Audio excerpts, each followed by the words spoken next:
one night, long earlier before, that was like the most vivid dream. That it was like, they say when you have a dream this vivid about a person who has died, you've had a visit.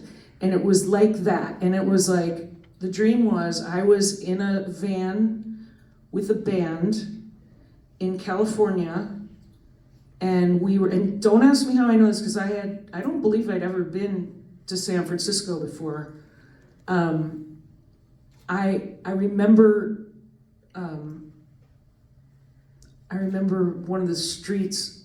I remember how it looked, and I remember being out in the like Sonoma area, like very field country-ish, and we come across this like old house, and we stop at this house, and there's all these hippies everywhere. They're all like lounging around with their like no shirt and a vest, and like, hey man, you know, and oh hey, Cathy's here. Cathy, Janis is here. She wants to meet you. Like, she wants to meet me? Yeah, she really wants to meet you. And I'm like, cool, you know? And they're like, come this way. And they take me to a cellar door, and I go down in the basement, and there's a tall, skinny man with a long beard and like a top hat, and he's dressed kind of old-timey, little round glasses, standing there like this against the wall, and there was like light coming in through the windows that had curtains over them. It was kind of dark, but it was light. And there was nothing in this room but this man. And then down in walks Janis Joplin. And she wasn't like Janis Joplin from like pictures. She was glowing like a blue color. And she was so beautiful. And I was just instantly felt love for her, like love. It was the weirdest thing. I'm like, I just loved her, and I knew I loved her just from being near her.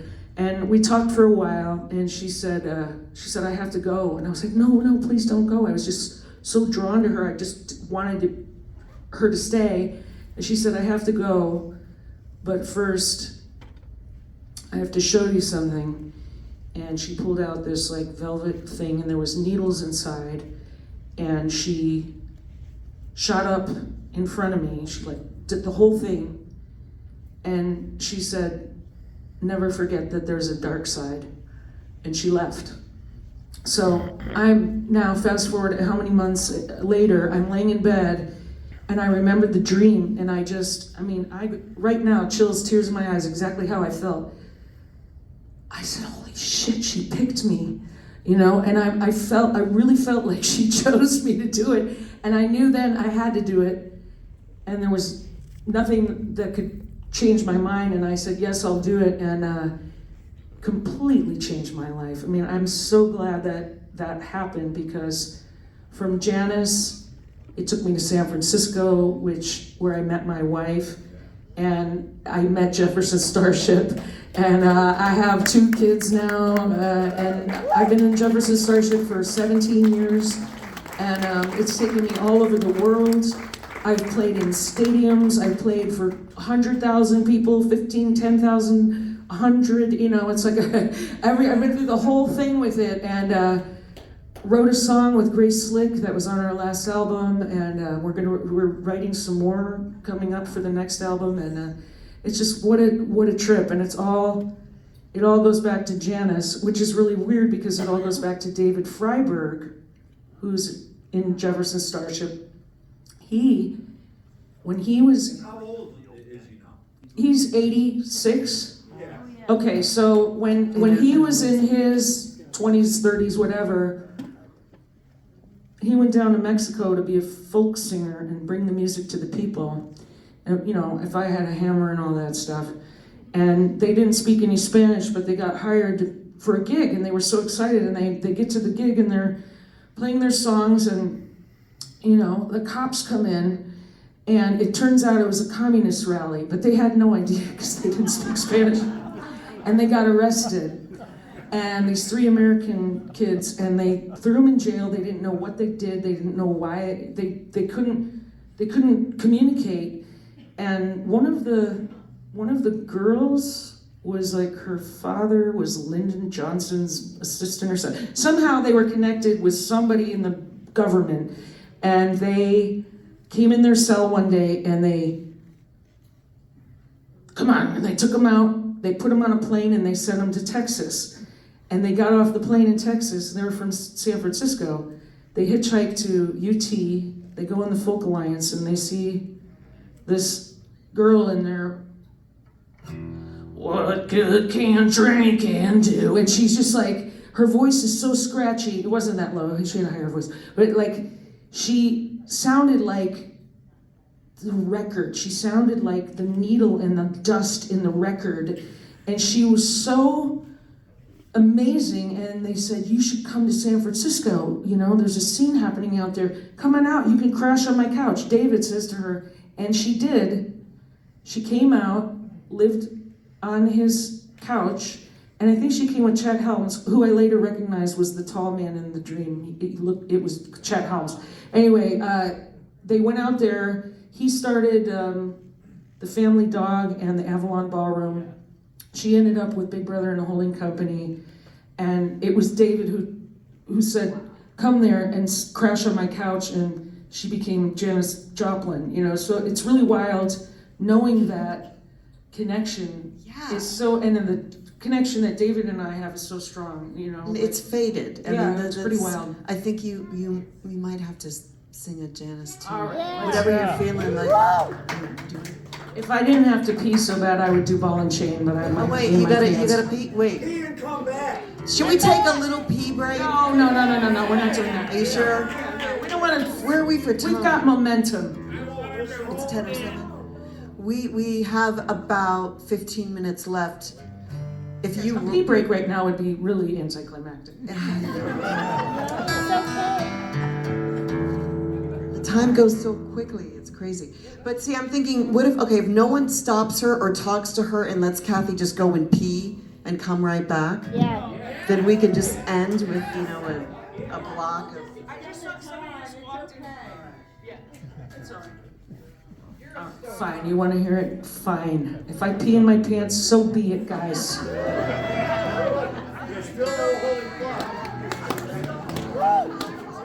It's too late, I already started.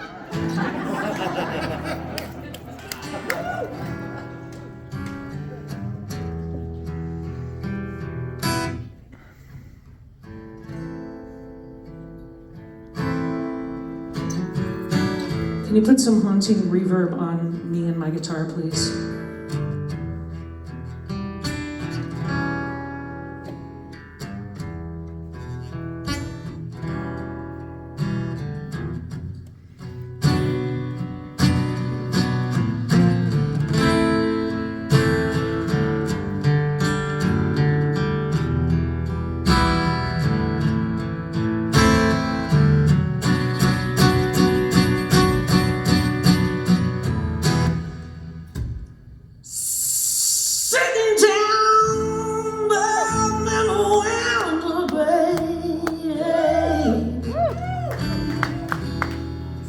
Looking out at the rain. Oh, sitting down by Manuel, baby.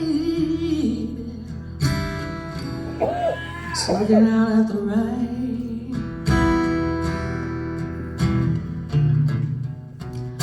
Some came along, honey, grabbed a hold of me now. You know, it felt just like a ball and a chain. But alright, oh baby, I said, oh honey, tell me why does every single little thing I always pick to do go on and turn around, baby? I said, oh, all goes wrong. I said, oh, tell me why does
Because I don't understand it, man.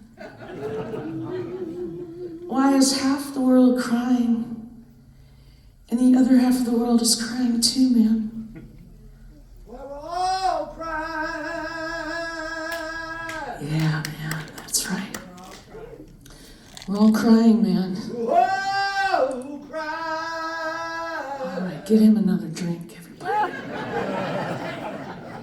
So I need to know why, honey, oh, honey, love, honey, love, I know it's gonna hurt me like a bird.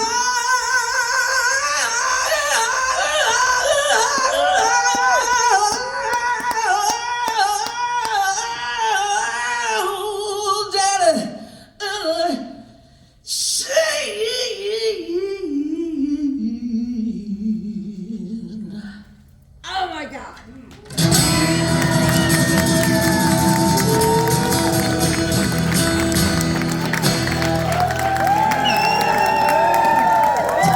Cathy Richardson, everybody. I told you. Thanks, guys. Thank you.